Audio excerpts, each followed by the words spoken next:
Hi everybody, this is the Baseball Hut, the amazing, spectacular, terrific, the great one, the People's Champion, your host, the Hut, and welcome back to the Baseball Hut 2. I hope you like this video. Hit that subscribe button. We're going to talk about another potpourri of teams and players in this offseason as we close down 2023. We're going to have a crazy 2024 year, I'll tell you that.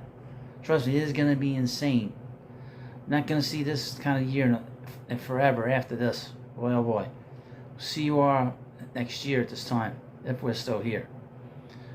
Very cryptic way of saying it. Well, anyway, before I forget, I need you to hit the subscribe button. I'm going to put the link into the description of this video to the Prospect Hut. I'm trying to get the Prospect Hut to 1,000 subscribers. As I record this video, that channel needs 89 subscribers. I talk about Mets prospects in the minor league. So here is from SI.com. Let's start with the Cardinals. Headline: Cardinals floated as one of top landing spots for Hurler with ace potential and possible trade. St. Louis already has added 3 new stars, but a trade for another could make perfect sense. Okay? St. Louis Cardinals already have made one trade this offseason, but it wouldn't be too surprising if another was on the horizon. St. Louis entered the offseason with a logjam in the outfield, as well as multiple young, intriguing players who may not end up getting enough playing time in 2024. The Cardinals already have started to shore up the outfield by trading veteran Tyler O'Neill to the Boston Red Sox. I would mention as I record this video, the Red Sox and the Braves made a rather curious trade. The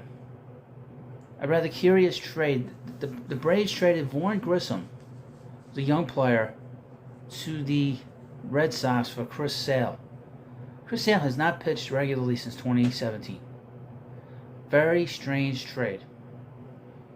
The Cardinals wanted to get another deal done. They still have the talent to complete seemingly any deal. One player who has been mentioned as a fit in a trade is Miami Marlins pitcher Jesus Luzardo, according to Bleacher Report's Kerry Miller. The Cardinals already traded Tyler O'Neill and signed 3 veteran starters in Sonny Gray, Lance Lynn, and Kyle Gibson, Miller said. But they still have more than enough quality bats to put together an intriguing trade package for Luzardo if they look for another ace caliber arm.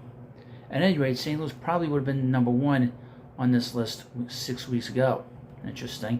Miller compiled a list of 10 most likely landing spots for Luzardo this offseason in a possible trade.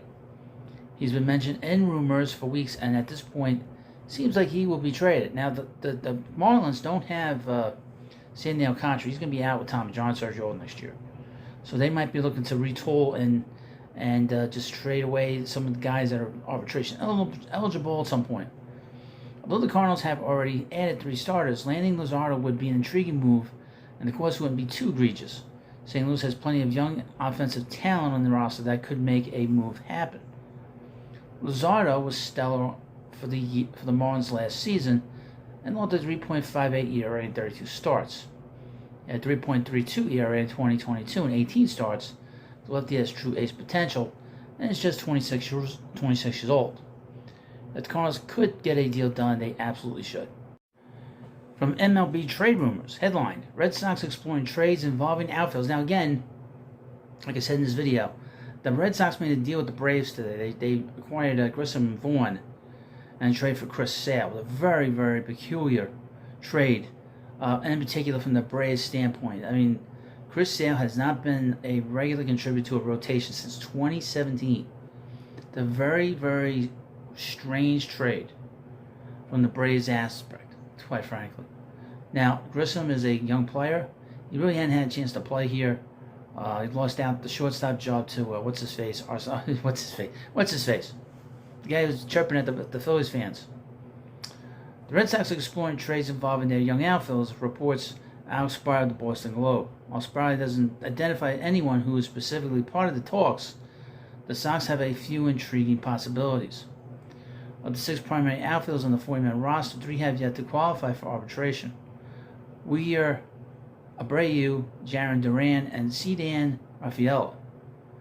Duran has a little under 2 years of MLB service, while Abreu and Rafaela made their MLB debuts late in the 2023 campaign.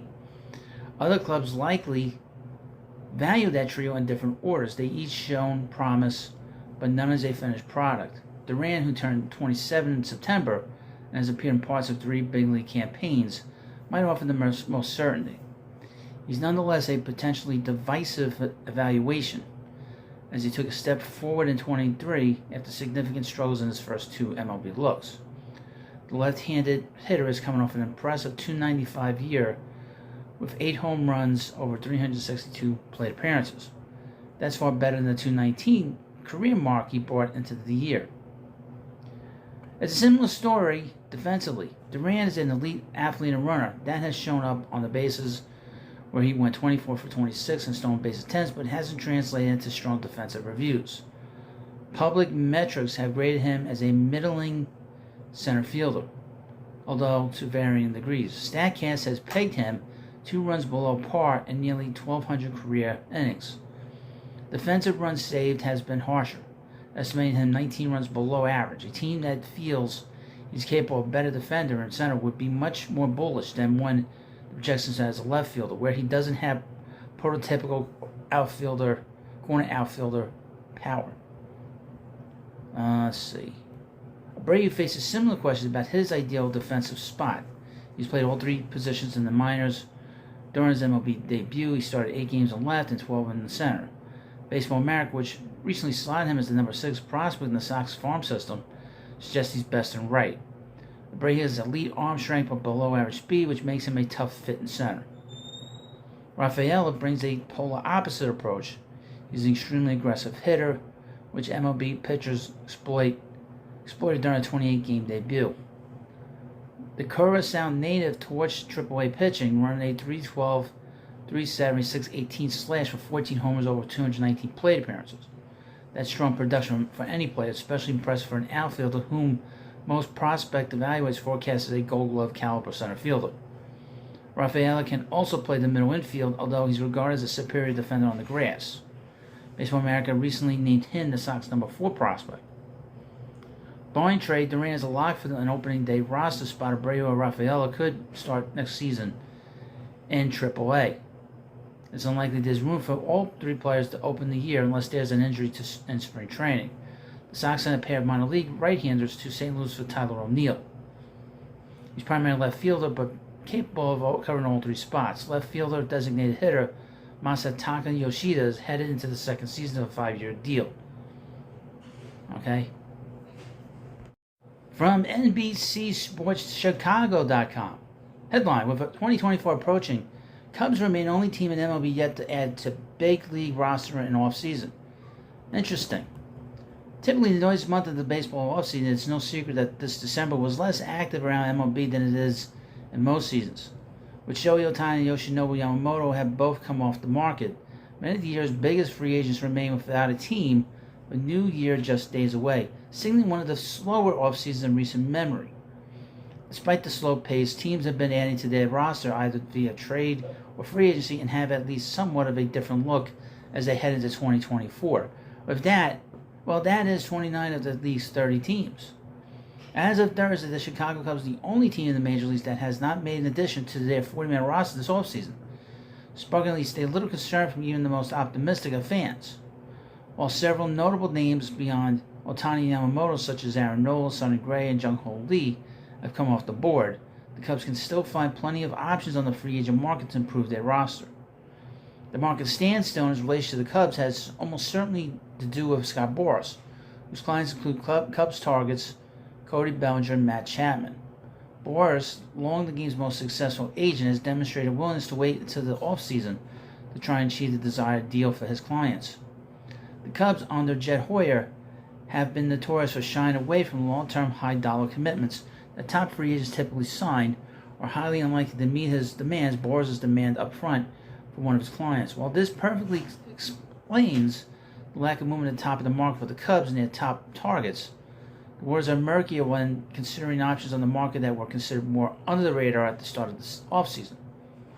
Jack Flaherty and Luis Severino, 2 right-handers in their late 20s, who've shown impressive peaks at the big league level, despite injury and performance concerns as of late, each signed a 1-year deal with the Tigers and Mets respectively. Nick Martinez, one of the game's most reliable swingman arms, signed with division rival Reds on a one-year deal that includes an option for 2025. Veteran stars such as Kyle Gibson, Michael Wacha, and Kenta Mahida have all found new homes for 2024. Though the Cubs were just one game short of the postseason 24, their offseason should be viewed in a slightly different lens from the regular season record when considering Cody Bellinger's free agency. With the team's most productive bat in the free agent market, retaining Bellinger will both cost the Cubs a lot and would serve as a primary piece in getting the Cubs to get back to where they were in 2023 at the least. Boards is reported to be seeking a contract of $200 million for Cody Bellinger, an expectation that first appeared feasible at the start of the offseason with cash-filled clubs such as the Giants and Yankees both needed an outfield power bat. But the Giants went on to commit $113 million to Jung-Ho Lee, while the Yankees acquired Alex Verdugo, Juan Soto, and Trent Grisham in blockbuster trades. The acquisitions seemingly took two major suitors off the market, a trend that appeared to continue as the Toronto Blue Jays agreed to a one-year deal with Kevin Kiermaier earlier this week. With many teams across the league facing financial uncertainty due to the turmoil surrounding Bally Sports networks that broadcast games for many clubs, committing significant financial resources to players this offseason is simply off the table for several teams. This likely leaves the Cubs in a better position than many expected to be able to retain Bellinger on their own terms, though a signing soon is not likely barring a team meeting Boras' asking price. So, the thing about the Cubs is that they made such a big deal. They signed Craig Counsell. They fired poor David Ross. He got fired. And then they went and they hired Craig Counsell. Did they have any money for anybody else? The Craig Counsell, he took all the money and that was it. And without Cody Bellinger there in the middle of that line, that's not much of a lineup, quite frankly. Even with the young talent that they have in their farms, that is not a good lineup right now in the Major League roster. Well, again, I want to thank you for watching this video. I'm going to put the link in the description of this video of the prospect I'm trying to get to 1,000 subscribers. So go in there, hit the link button, and go in and subscribe to that channel. I'm trying to get that sucker monetized. And it's all because of you that I'm coming here and watching these videos, of course, and of course on the big channel, Baseball Hut. But thank you for watching this video. Of course, please subscribe to Baseball Hut too, and I'll see you later.